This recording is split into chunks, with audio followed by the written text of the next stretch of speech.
안녕하세요. 네, 교정학을 하고 있는 이민현입니다. 최근 들어서 교정학에 대해서 앞으로 어떻게 공부해야 될지 또 문의도 좀 많고 해서 좀 제가 간단하게 공부 방법론이라든지 어디에 주안점을 둬야 될지 좀 설명을 드리도록 하겠습니다. 2022년도부터는 구급시험이 이제 선택이 아니고 필수로 바뀌기 때문에 교정학의 비중이, 교정직을 준비하시는 분들은 교정학의 비중이 상당히 높아졌고요.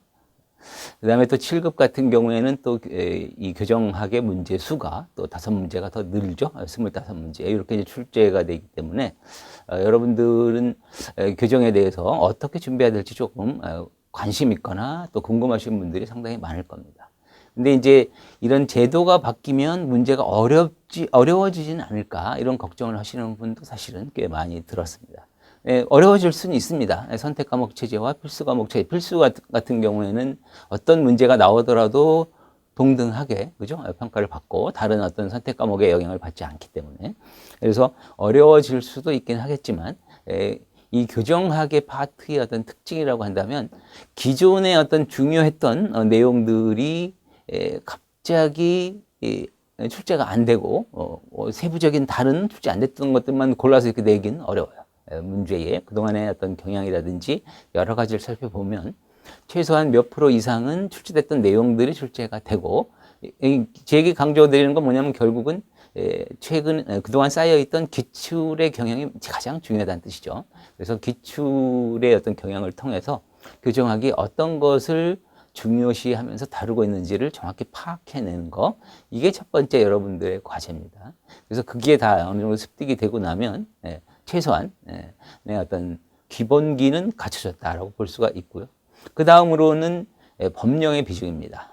그래서 올해 뭐 구급시험 같은 경우에는 법령에서만 판례 포함해서 85%가 나왔고 나머지 3문제가 이론 문제가 나왔고 이런 식의 출제 비중이기 때문에 그래서 못해도 한 70%에서 많으면 90%까지가 법령의 비중입니다. 그동안 나왔던 게. 그래서 법령을 꼼꼼하게 정리하는 게 중요합니다.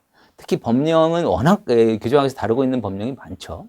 그러다 보니까 여기에 아주 지엽적인 법령 내용을 문제화하게 되면 여러분들이 맞추기가 좀 곤란한 문제도 생길 수 있어요.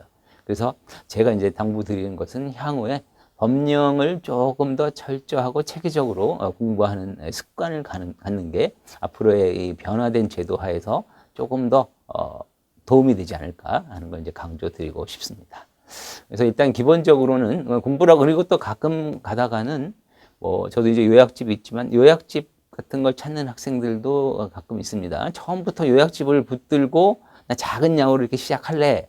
근데 그게 간단하게 해서 그 안에 있는 내용을 습득을 하고 고득점을 하게 되면 참 좋지만 문제가 아주 쉽게 나올 땐 그럴 때도 있긴 있지만 보통의 경우라든지 약간 어렵게 출제가 된다면 요약집만 가지고는 이게 핵심만 모아놓은 거기 때문에 정확하게 정리가 안 되고 약간 응용하는 문제의 적응력이 떨어집니다. 그래서 제가 이제 권해드리는 것은 처음 단계에서는 기본서부터 차근차근하게 정리를 해 나가시고요. 기본서를 통해서 자꾸 양을, 범위를 줄여 나가면서 이렇게 해서 정리하는 게 가장, 그러니까 요약이라는 것을 스스로 기본서 속에서 자신이 만드는 게 가장 좋습니다.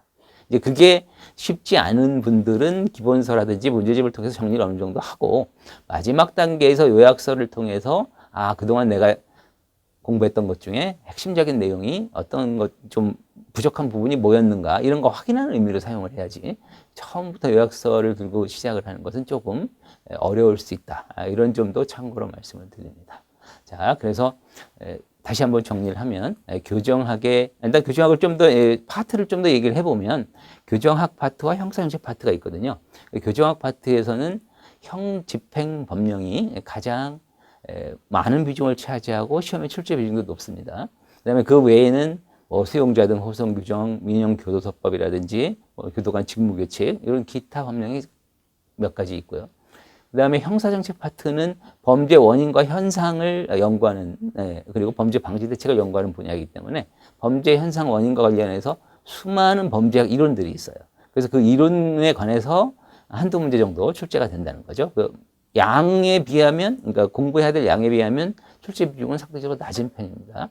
그 외에는 보호감호법, 치료감호법, 성충동, 약물치료법, 전자장치 부착법, 뭐 범죄 피해자 보호법, 소년법, 보호소년 처우법 등등 수많은 법령으로 나열되어 있어요. 그래서 이런 법령을 어떻게 체계적으로 정리할 것이냐. 이게 교정학의 가장 중요한 과제다. 그래서 최종 정리를 하면 기초를 잘 파악을 하는 게 1순위고, 그 다음에 어느 정도 기본기가 닦이고 늘어나면 그 다음 단계로 법령을 잘 정리해서 마무리한다. 이렇게 말씀을 드리고 싶습니다. 향후에 여러분들 잘 대비하셔서 고득점을 하시고 뜻하신 바를 이루시기 바랍니다.